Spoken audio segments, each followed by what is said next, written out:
اور انہوں نے کہا جی پہلے ہی پریکٹس اینڈ پروسیجر بل جو ہے اس کو سٹے کیا ہوا ہے، وہ پہلے ہی عدلیہ کی آزادی کی راہ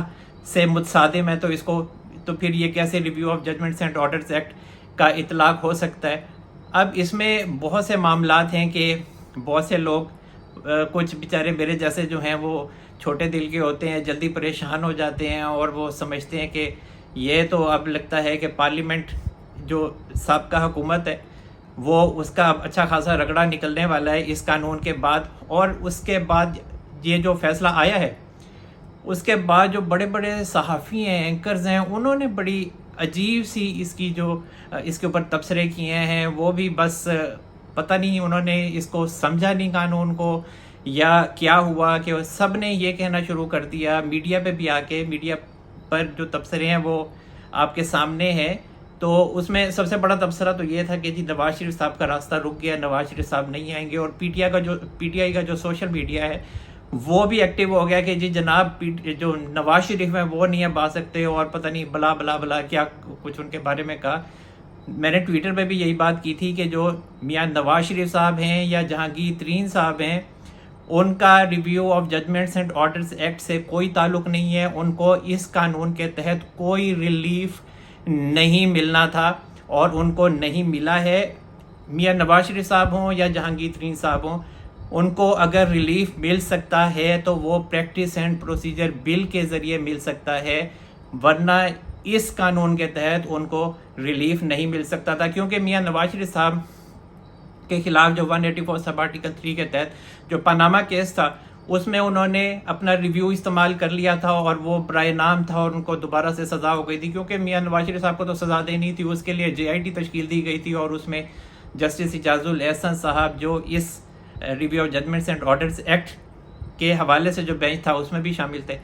تو اس وقت وہ JIT کے لیے نگران جج مقرر ہوئے تھے۔ اور پھر عجیب و غریب جو بھی بعد میں فیصلے آئے ہیں جو لوگ کہتے ہیں کہ یہ آئین سے متصادم ہے، تو جو میاں نواز شریف صاحب ہیں جو دوسرا کیس تھا ایون فیلڈ کے حوالے سے، وہ 62(1)(f) کی اس کے حوالے سے تشریح کرنی تھی، ثاقب نثار صاحب نے درخواستیں آئی تھیں، انہوں نے میاں نواز شریف صاحب کو کہا تھا کہ آپ دوبارہ سے ریویو کر سکتے ہیں، تو میاں نواز شریف صاحب نے وہاں ریویو نہیں کیا تھا اور کہا تھا کہ میں یہاں پر ریویو کی جو درخواست ہے وہ نہیں دوں گا، کیونکہ میری وجہ سے اور لوگوں کو بھی مسئلہ ہو سکتا ہے، اس لیے میں اس کا حصہ نہیں بنوں گا اس کیس کا۔ تو پھر وہ حصہ نہیں بنے تھے، تو اس وجہ سے میاں نواز شریف صاحب کو اب اگر سپریم کورٹ سے ریلیف ملنا ہے تو وہ پریکٹس اینڈ پروسیجر بل کے ذریعے ہی ملنا ہے۔ اب جو بہت سے لوگ ہیں وہ یہ تبصرہ کر رہے ہیں اور کسی ایک خوف کا اظہار کر رہے ہیں، خدشے کا اظہار کر رہے ہیں، وہ ان کا خدشہ بہت حد تک جائز ہے، اور وہ جائز اس وجہ سے ہے کہ یہ جو review of judgments and orders act کے حوالے سے فیصلہ آیا ہے، اور جو میں نے آپ کو بتایا کہ اس کی ٹائمنگ بڑی امپورٹنٹ ہے کہ 9 اگست کو اسمبلی تحلیل ہوئی ہے اور یہ اس کے بعد فوری طور پر اس فیصلے کو کالعدم قرار دے دیا گیا، اس قانون کو کالعدم قرار دے دیا گیا۔ تو اس کی وجہ یہ نظر آتی ہے کہ جو موجودہ یہ جو سپریم کورٹ کا بینچ ہے وہ ہو سکتا ہے کہ آئندہ 184 سب آرٹیکل 3 کے تحت جو پنجاب میں الیکشن کا معاملہ تھا اور جو پارلیمنٹ نے جو الیکشن ہے 14 مئی کو جو سپریم کورٹ نے تاریخ دی تھی وہ نہیں کروایا تھا اور ہیلے بہانے کیے تھے اور بار بار چیف جسٹس امرتا بندیال صاحب کے فیصلے کو نہیں مانا تھا، رد کیا تھا، تو اس حوالے سے یہ جو 3 رکنی بینچ ہے یہ کارروائی کر سکتا ہے اور بالکل کر سکتا ہے، ان کے ہاتھ میں یہ سب کچھ ہے کہ وہ کر سکتے ہیں۔ اس کے اوپر بھی بات کرتے ہیں کہ آگے چل کے کیا ہو سکتا ہے اس حوالے سے، لیکن ابھی جو یہ جو 184 سب آرٹیکل 3 کے تحت جو ریویو کا یہ جو معاملہ تھا یہ تو ختم ہو گیا، تو اب جو چیف جسٹس امرتا بندیال صاحب ہیں اب انہوں نے ایک درخواست جو ہے وہ سماعت کے لیے مقرر کی ہے احسن اقبال صاحب کے حوالے سے، وہ ہے تقریباً 9 مئی 2018 کی، جب احسن اقبال صاحب جو ہیں وہ وزیر داخلہ تھے، اور وہ والی اب جو توہین عدالت کی ان کے خلاف جو درخواست تھی وہ سماعت کے لیے مقرر ہوئی ہے، اور اس میں یہ استدعا کی گئی ہے کہ احسان اقبال صاحب نے بطور وزیر داخلہ جو چیف جسٹس آف پاکستان ہیں ان کے خلاف توہین آمیز بیانات دیے تھے، تو اسی وجہ سے احسان اقبال صاحب کو آئین کے آرٹیکل 62-63 کے تحت نااہل قرار دیا جائے۔ تو اب دیکھتے ہیں کہ اس پہ کیا فیصلہ ہوتا ہے، لیکن میرا خیال ہے کہ آئندہ آنے والے جو دن ہیں وہ خاصے ہنگامہ خیز دھماکہ خیز ہو سکتے ہیں، کیونکہ اگر یہ جو review of judgments and orders act کا معاملہ ہے اس کو کالعدم قرار دیا ہے، تو آگے چل کے میرا یہ خیال ہے کہ شہباز شریف صاحب جو کہ وزیر اعظم ہیں ان کے خلاف بھی توہین عدالت کی کارروائی ہو سکتی ہے کہ پنجاب میں جو کہ الیکشن کا معاملہ تھا وہ نہیں کروایا تھا، اور پنجاب میں جو الیکشن کا معاملہ تھا وہ تبھی سامنے آیا تھا کہ وہ عمران خان صاحب کی فرمائش تھی، اور پنجاب میں جو سابق سی سی پی او غلام احمد ڈوگر صاحب تھے ان کی اپوائنٹمنٹ کا ان کی ٹرانسفر کا معاملہ تھا، تو اس وقت جو جسٹس اعجاز الحسن صاحب اور جسٹس مظاہر علی اکبر نقوی صاحب تھے وہ لاہور میں، جیسا کہ میں نے بتایا تھا کہ وہ سماعت کر رہے تھے، اس میں جسٹس مظاہر علی اکبر نقوی صاحب کو اچانک بیٹھے بٹھائے کورٹ روم میں خیال آ گیا اس کیس کی سماعت کے دوران کہ جی پنجاب میں بڑی زیادتی ہو رہی ہے، پنجاب میں الیکشن نہیں ہو رہا۔ تو پھر یہ جو دونوں جج صاحبان تھے انہوں نے کہا کہ ہم چیف جسٹس عمر عطا بندیال صاحب کو سو موٹو لینے کے لیے درخواست کرتے ہیں کہ وہ پنجاب میں الیکشن کے حوالے سے سو موٹو لیں، اور سو موٹو کا مطلب ہے کہ 184 سب آرٹیکل 3 کے تحت کیس کی سماعت ہوگی، اور پھر چیف جسٹس عمر عطا بندیال صاحب نے اس معاملے کو ٹیک اپ کر لیا، اور سارا جو ہسٹری ہے پیچھے وہ پتہ ہی ہے کہ کیوں ٹیک اپ ہوا وہ، اور عمران خان صاحب پنجاب میں الیکشن چاہتے تھے، اور الیکشن کی بڑی وجہ توشہ خانہ کا معاملہ بھی تھا جس میں عمران خان صاحب اٹک جیل میں 3 سال کے لیے سزا کاٹ رہے ہیں۔ وہ بات الگ بات ہے کہ ہو سکتا ہے کہ ان کی سزا معطل ہو جائے، لیکن یہ ہے کہ ان کی 5 سال کی جو نااہلی ہے وہ تو ہو گئی ہے۔ اور پھر جو 184 سب آرٹیکل 3 کے تحت، کیونکہ جو معاملہ ہے review of judgments and orders act کا یہ بھی اسی سے ہی کنیکٹڈ تھا، تو اب چونکہ یہ سارے جو پارلیمنٹ کے لوگ ہیں جنہوں نے پنجاب میں الیکشن کا انعقاد نہیں کروایا، وہ ساری کابینہ اور تمام پارلیمنٹیرینز بھی اس توہین عدالت کے نرغے میں آ سکتے ہیں، اور میرا خیال ہے میں نے جیسا کہ بتایا کہ جو شہباز شریف صاحب ہیں ان کو ہو سکتا ہے پاسبلٹی ہے کہ انہیں توہین عدالت کا نوٹس اب ملے، کیونکہ یہ جو قانون ختم کیا گیا ہے تو یہ اسی سلسلے کی ہی مجھے کڑی لگتی ہے کہ یہ اسی طرف ہی جائے گا، توہین عدالت کی طرف کارروائی جائے گی۔ اور یہ آگے چل کے اب اگر یہ کہا جائے کہ اگر فرض کر لیتے ہیں ہم کہ وزیر اعظم شہباز شریف صاحب کو یہ جو عدالت ہے یہ نااہل کر دیتی ہے 5 سال کے لیے کہ انہوں نے پنجاب میں الیکشن نہیں کروایا، یہ راہ میں رکاوٹ بنے ہیں، اس کے علاوہ اعظم نذیر تارڑ صاحب ہیں اور جتنے بھی یہ کابینہ کے لوگ ہیں، رانا ثناءاللہ ہیں، تو ان کے خلاف پہلے بھی درخواستیں تو آ چکی ہیں۔ تو اگر یہ نااہل ہو جاتے ہیں تو کیا سوال پیدا ہوتا ہے کہ سپریم کورٹ کے اس 3 رکنی بینچ کے فیصلے کی روشنی میں اگر یہ جو بینچ ہے یہ ان شخصیات کو 5 سال کے لیے نااہل قرار دیتا ہے تو یہ کیا گھر میں بیٹھ جائیں گے؟ جیسے ماضی میں جو طلال چودھری صاحب ہیں وہ نااہل ہو گئے تھے، یا دانیال عزیز صاحب نااہل ہو گئے تھے، وہ سب لوگ اور بھی بہت سے لوگ ہیں جو نااہل ہوئے ہیں اور وہ گھر بیٹھ گئے تھے، یوسف رضا گیلانی صاحب ہیں وہ نااہل ہو گئے تھے۔ تو کیا اب بھی ایسا ہی ہوگا کہ یہ 5 سال کے لیے نااہل ہو جائیں گے اور یہ 5 سال کے بعد بھی الیکشن لڑ سکیں گے؟ تو میرا نہیں خیال کہ ایسا آگے ہونے جا رہا ہے۔ ابھی بہت سے لوگ ٹویٹر پہ یہ کہہ رہے ہیں کہ جی بندیال صاحب کو یہ پیغام دیا گیا ہے کہ جی آپ کوئی بھی اس طرح کا اقدام کرنے سے باز رہیں اور باعزت طریقے سے آپ جو ریٹائرمنٹ ہے آپ کی اس پہ گھر چلے جائیں۔ تو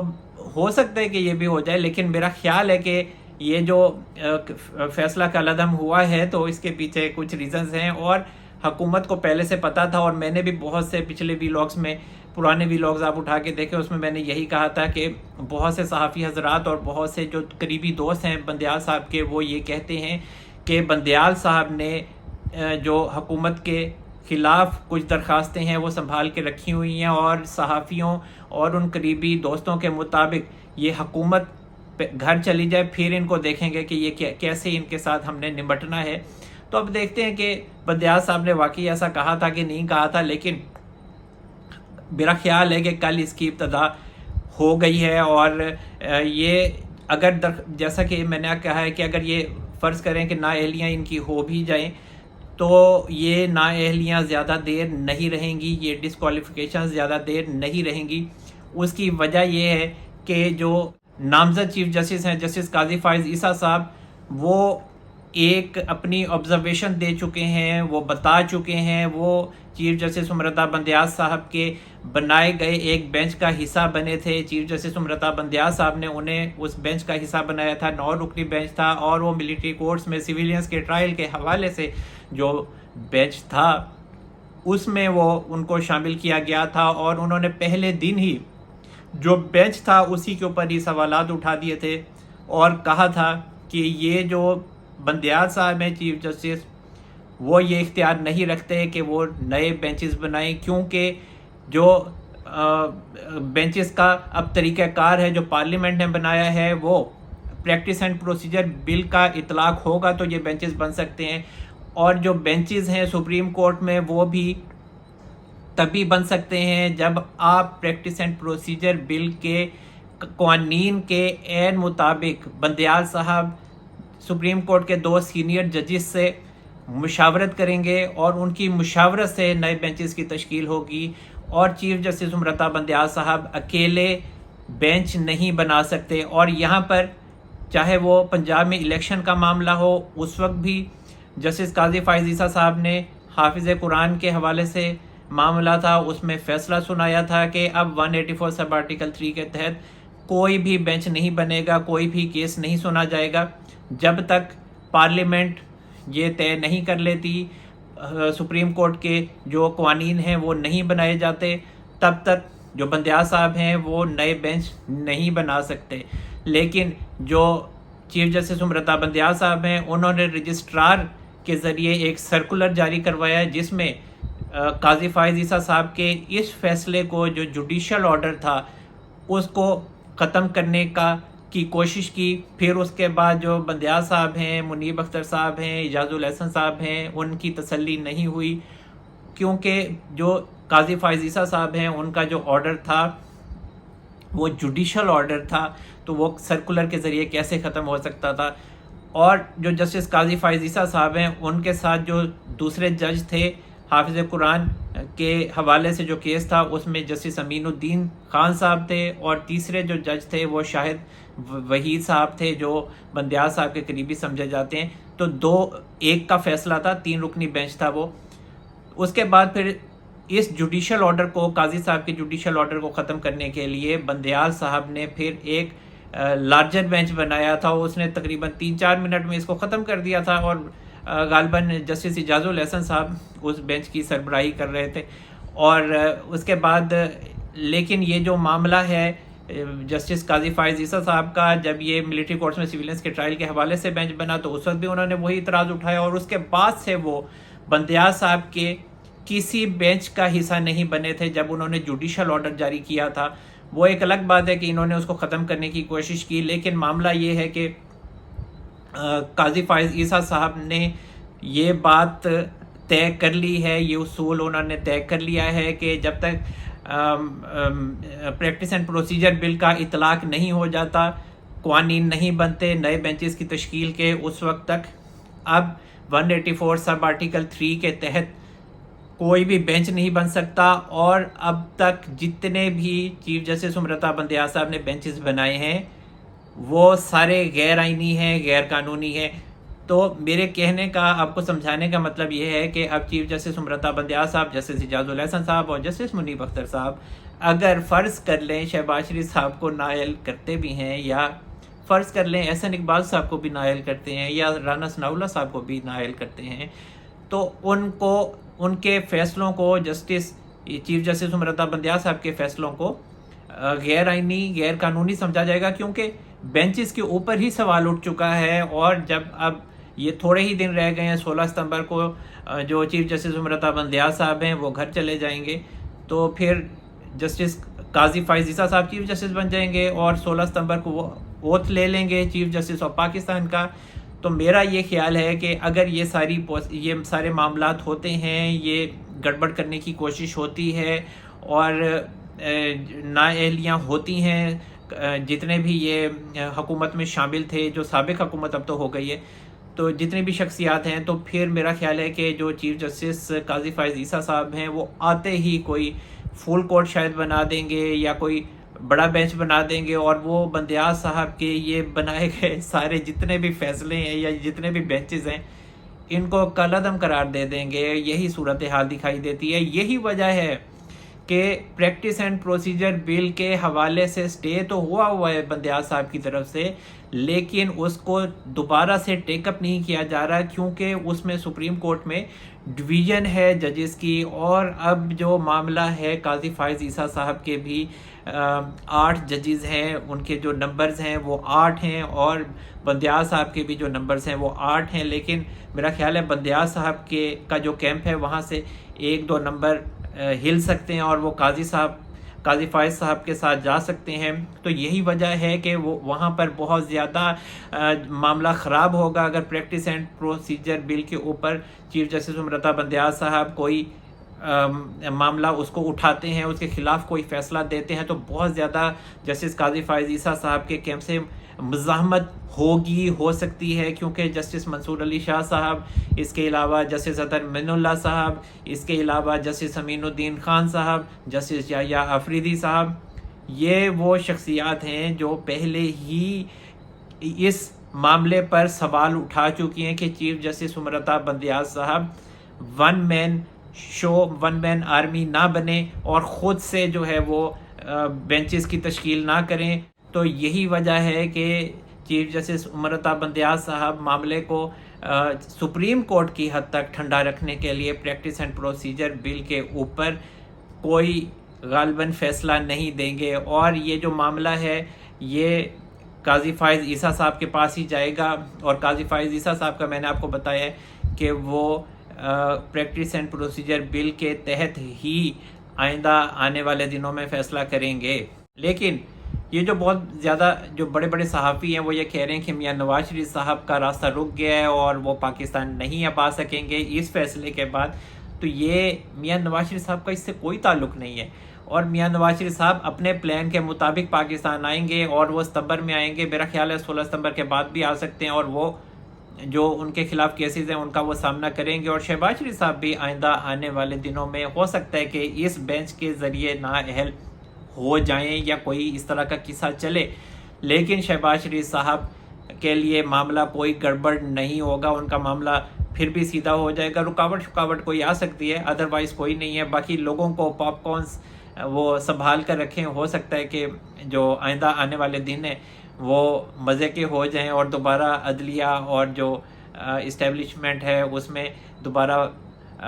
برابر کا جوڑ پڑے۔ اور اس کے علاوہ جو شہباز شریف صاحب ہیں وہ ویسے بھی آنکھ کے تارے ہیں اور ان کو بہت پیارے ہیں، اور کوئی بھی شطرنج کے اس کھیل میں، اس بازی میں اپنا وزیر نہیں مرواتا، اور شہباز شریف صاحب چونکہ وزیر ہیں تو ان کو پوری پروٹیکشن ملے گی، اور اس کے علاوہ نواز شریف صاحب ہی آئندہ آنے والے جو الیکشن ہے اس کے نتیجے میں پرائم منسٹر بن سکتے ہیں۔ تو جناب اب تک کے لیے اتنا ہی۔ اللہ تعالی ہم سب پر اپنا رحم و کرم فرمائے۔ منصور احمد قریشی کو اجازت دیجیے، اپنا بہت سارا خیال رکھے گا۔ اللہ حافظ۔